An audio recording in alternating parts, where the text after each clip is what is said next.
Bueno, es un gusto enorme para Expediente Político recibir desde la bella Portugal y vía Zoom, esta herramienta que estamos valorando en estos tiempos de pandemia para comunicarnos con el politólogo Andrés Malamud, alguien muy ponderado en la reflexión en todos los tiempos, pero más en esto, ¿no? De tanta introspección y de incógnitas sobre el futuro. Gracias, Andrés. Gracias a vos, Horacio.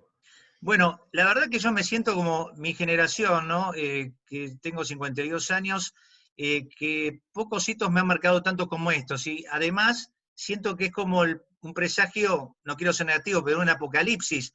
Porque cuando fueron las Torres Gemelas o otros hitos que uno estuvo como contemporáneo, lo vio por televisión. Ahora también un montón de cosas vemos por televisión, pero se sienten como a la mochila de uno, que puede cambiar todo. ¿Crees que estamos exagerando o realmente hay un cambio de paradigma profundo? Bueno, yo tuve un par más que viví en la piel, pero me imagino que uno de esos dos vos lo viviste también, que fue el 2001 en Argentina. Claro. No fue el fin del mundo, pero fue el fin de un país con el país que teníamos en la cabeza. Y después, en 2008, cuando implosiona el capitalismo global, llega a Europa 3 años más tarde y el superajuste empieza acá en Portugal en 2011, que fue muy parecido al de 2001 en Argentina, sin las consecuencias sobre la estabilidad política. Y todas esas veces, y el 11 de septiembre, yo pensé que el mundo nunca iba a ser igual. Y el mundo después siguió siendo más o menos parecido a como era antes. Así que ya no me hago ilusiones de que venga una gran crisis y cambie la naturaleza del hombre o la naturaleza del poder. Lo que creo es que esta crisis va a actuar más como acelerador de tendencias preexistentes que como un punto de inflexión. Pero tengamos esto en cuenta. Esta vez, por no pensar lo mismo que las otras, puedo equivocarme igual que las otras. Y esta crisis podría ser distinta y Claro. crear un mundo diferente. Por ahora no lo veo. Veo un mundo cuyo futuro se acelera.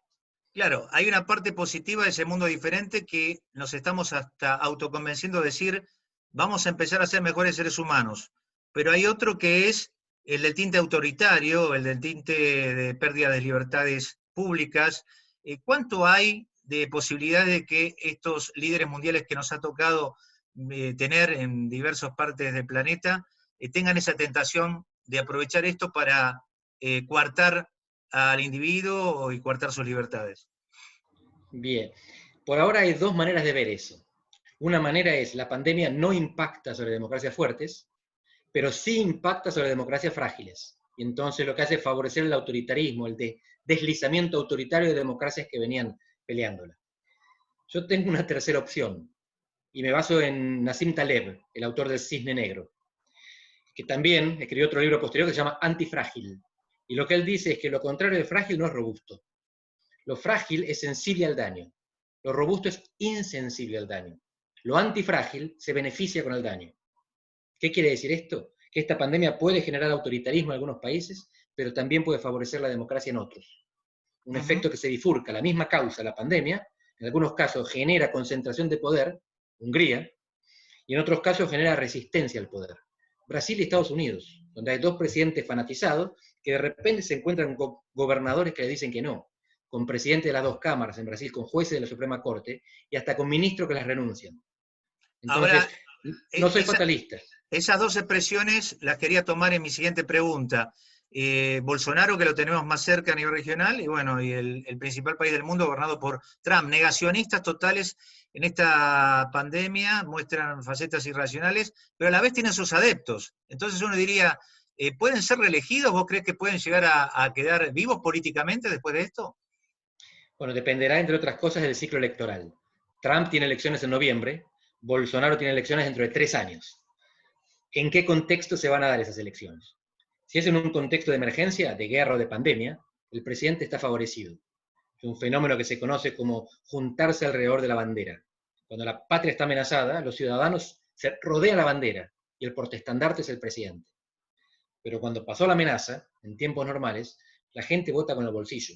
Esto está estudiado, se llama voto económico. Y cuando la gente en tiempos normales vota con el bolsillo, en recesión no hay reelección. Así que Trump necesita que en noviembre haya algo parecido a una guerra, que puede ser la pandemia, puede ser un misil en Venezuela, puede ser una guerra contra Albania, como en la película famosa, puede ser algo que invente. Pero si no hay guerra, está muy complicado. Te hago Bolsonaro una, tiene más tiempo. Te hago una pregunta de nuestro país, que por supuesto vos lo seguirás de cerca todas las vicitudes en tu análisis. La comunicación de Alberto Fernández se basó mucho en recostarse en el cuidado de salud, lo sanitario, aumentó su imagen, su popularidad, yo te voy a hacer otra pregunta sobre eso, pero quería ahora puntualizar el tema de si vos creés que realmente este gobierno que se ubica desde el discurso racional, en la figura de Alberto Fernández, recostado sobre lo científico, lo académico, está dejando de lado la política. Uno espera que la ciencia sea una base efectiva para decidir políticamente, pero la ciencia no es la única base, porque si no gobernarían los científicos. Las decisiones políticas son también morales, éticas, porque a veces hay que elegir entre dos valores que son igualmente positivos, o a veces hay que elegir entre dos males menores. En el caso de Argentina, la impresión que da es que la respuesta fue estrictamente sanitarista, como en Europa, dejando de lado las consecuencias de la respuesta sanitaria. Nadie puede criticar la prioridad sanitaria. Lo que es preciso es evaluar los costos y medirlos con respecto a alternativas. En Brasil y en Estados Unidos la opción inicial fue diferente. Pues preservemos el empleo, preservemos la producción. Bolsonaro sigue en esa. Trump fue y vino varias veces. Después de negar o minimizar la amenaza, se declaró presidente en tiempo de guerra. Y ahora quiere abrir otra vez. En el caso de Argentina, la cuestión es que la economía ya venía rota. Alberto Fernández se pudo dar el lujo de sacrificar la economía porque no tenía mucho que sacrificar. Pero si sale bien la negociación de la deuda, y a partir del 22 de mayo no tenemos default, hay que reconstruir la economía. Y ahí es preciso que la gente vaya a trabajar. Entonces habrá que medir otra vez hasta dónde estiramos la manta para que tape un poco menos los pies y un poco más la cabeza, o viceversa. Se ha comentado estos días, Andrés, para ir finalizando, que hay una disociación entre la popularidad de Alberto Fernández y la autoridad que pueda tener Alberto Fernández, con la idea de que hay un tándem inusual en la Argentina gobernando. Es ya una figura no decorativa de una vicepresidenta, sino alguien que fue 2 veces presidenta y a la vez lo alzó a él como presidente, más allá que después se puede decir que él habrá ganado una porción de los votos.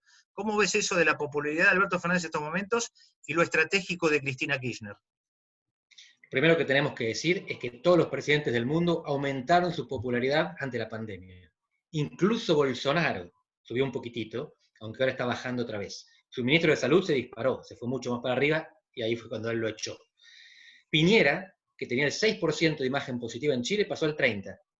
Sigue siendo una amargura el 30%, pero es 5 veces más que lo que tenía. Así que en crisis siempre el presidente se beneficia. Alberto no estaba mal, porque venía escoba nueva, barre bien, recién electo tenía el 50 y pico, pasó al 70 y pico. Ahora, cuando vos hablaste de un tándem que gobierna, había 2 pensamientos que podían venir a la cabeza. Uno es Alberto y Cristina, otro es Alberto y Larreta. Y lo que da la impresión es que él va a intentar navegar este lago que tiene enfrente, este mar embravecido, entre su propio sector interno, que está más polarizado, y el sector moderado de los que están enfrente. Ah, bien, Y qué por ahora lo viene interesante. haciendo bien. Es La decir cuestión que, es los resultados. ¿a vos te Si esto parece? le funciona, sí, decime. No, perdóname, Andrés. ¿A vos te parece que entonces él, más allá de la necesidad política de tener concordancia, utiliza la figura de Horacio Rodríguez Larreta para neutralizar a Cristina? No sé si neutralizar. Para equilibrar estoy dispuesto a aceptar. Es lo que se llama en diplomacia un juego de 2 niveles. Si vos tenés más puntos de apoyo, no dependés solamente de uno. Me parece una jugada que no es en absoluto una traición. En ningún momento él se desdice ni tiene entredichos públicos con Cristina, pero al mismo tiempo se apoya afuera, se apoya en su popularidad y en la cooperación, no tanto con la oposición, sino con los opositores que también gobiernan. Que esta es la clave. Lo que vemos es que los que coordinan son los que gobiernan de ambos partidos. Los más polarizados son los que no gobiernan, los que no tienen territorio, personal ni presupuesto. Y ahora Son sí, jefes partidarios o legisladores. y ahora sí la última, más allá de por tu experiencia y sabiduría, nadie hay que dar por muerto en política. Esta situación de la película que estamos viendo, la fotografía, ¿lo pone muy en segundo plano a la figura del expresidente Macri o tiene posibilidades de resurgir? Las dos cosas. Hoy lo pone en segundo plano, mañana, quién sabe. A Cristina tantas veces se la dieron por muerta y fíjate, se mantuvo a lo largo de todo este tiempo y después no llegaba, es verdad, y a partir de eso la necesidad tiene cara de hereje, inventó la solución por la que llega en el segundo lugar y ahí está, como rueda de auxilio, por ahora condicionando el gobierno, interviniendo sus cajas, eventualmente sustituyéndolo si llegara el caso. ¿Te puedo pedir que me enfoques el estadio de Benfica, que recién lo estamos viendo? A ver. Miren Ahí está. qué pasión que tiene enfrente. Muy bien, algún Jugaron, día volverá, ¿no? ahí jugaron Saviola y tantos otros jugadores argentinos. En el estadio anterior, que quedaba un poco más cerca, jugó Canigia. Aymar también jugó y yo tenía los carteles enormes ahí con los argentinos mostrándoselos a todo el mundo. Un Andrés, ha sido orgullo. un gustazo enorme, ¿eh? Muchas gracias. Horacio, gracias a vos.